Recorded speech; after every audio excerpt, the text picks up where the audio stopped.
ఎన్నికలు సమీపిస్తున్న వేళ రాజకీయ సమీకరణాలు శరవేగంగా మారుతున్నాయి. గెలుపు దిశగా పరుగులు పెడుతున్నారు నేతలు. కొత్త వ్యూహాలను రచిస్తూ ముందుకు సాగుతున్నారు. ఇక కొన్ని పరిణామాలు ఊహించని విధంగా మారుతున్నాయి. అయితే ఇప్పుడు గవర్నర్ కూడా ఎన్నికల బరిలోకి దిగుతున్నారు. అది ఎక్కడ అనే సస్పెన్స్ కి తెరపడింది. అదేంటో లెట్స్ వాచ్.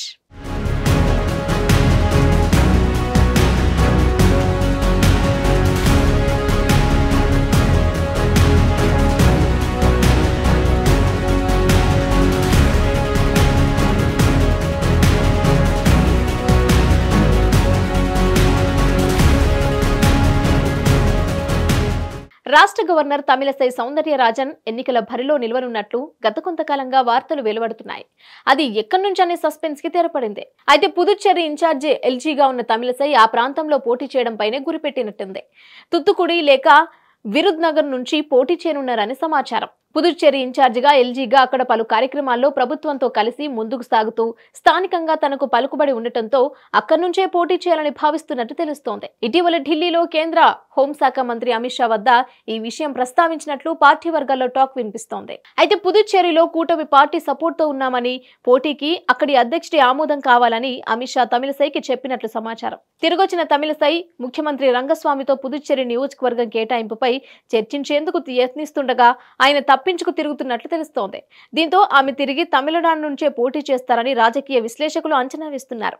తమిళనాడులోని తుత్తుకుడి లేక విరుద్నగర్ నుంచి పోటీ చేయనున్నారని సమాచారం. తమిళనాడు కాంగ్రెస్ పార్టీ మాజీ అధ్యక్షుడు కమరి ఆనంద్ కుమార్తె తమిళసై సౌందర్యరాజన్ వైద్య విద్య అభ్యసించారు. బీజేపీ సిద్ధాంతాలకు ఆకర్షితులై 1999లో ఆ పార్టీలో చేరారు. తమిళనాడులో బీజేపీ బలోపేతం కావాలంటే ఆమె పాత్ర ముఖ్యమైంది.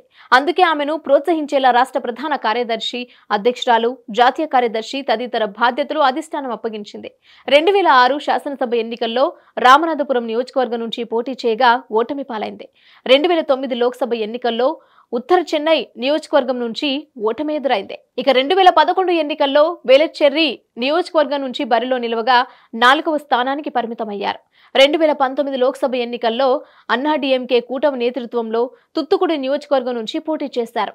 అక్కడ డీఎంకే అభ్యర్థి కనిమోలి విజయం సాధించారు. అనంతరం ఆమె తెలంగాణ గవర్నర్ గా నియమితులయ్యారు. పుదుచ్చేరి ఇన్ఛార్జ్ ఎల్జీగా అదనపు బాధ్యతలు అప్పగించారు. తొలుత రాజకీయాలు మాట్లాడలేదు. అలా తర్వాత డీఎంకేపై విమర్శలు చేయడం ప్రారంభించారు. ఇటీవల వరదలకు చెన్నై, ఇతర జిల్లాలు తీవ్రంగా దెబ్బతిన్నాయి. తమిళసై బాధితురాలను పరామర్శించి సహాయాలందించారు. డీఎంకే ప్రభుత్వం బాధ్యతను మర్చిందని, అనవసరంగా కేంద్ర ప్రభుత్వంపై ఆరోపణలు చేస్తుందని విమర్శించారు.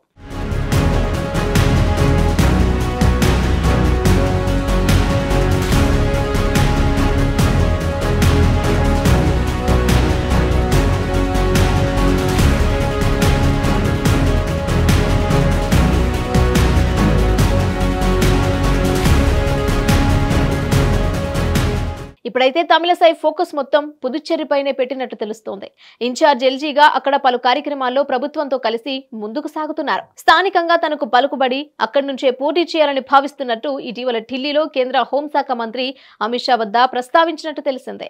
పుదుచ్చేరిలో కూటమి పార్టీ మద్దతుతో ఉన్నామని, పోటీకి అక్కడి అధ్యక్షుడి ఆమోదం కావాలని చెప్పినట్లు సమాచారం.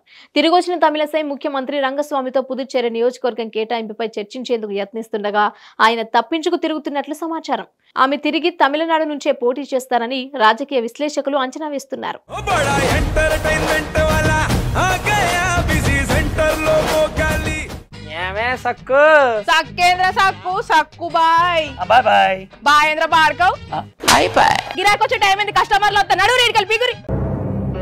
కస్టమర్లు వస్తున్నారు కదా, మాత్రం పొగరు ఉంటది. మరి తగ్గిచ్చేద్దాం పొగర్ని. డబ్బులు కట్టేస్తావేంటి కొంప తీసి? లేదు, కస్టమర్లు ఆపేద్దాం. పదా మరి మన బిజినెస్ స్టార్ట్ చేద్దాం.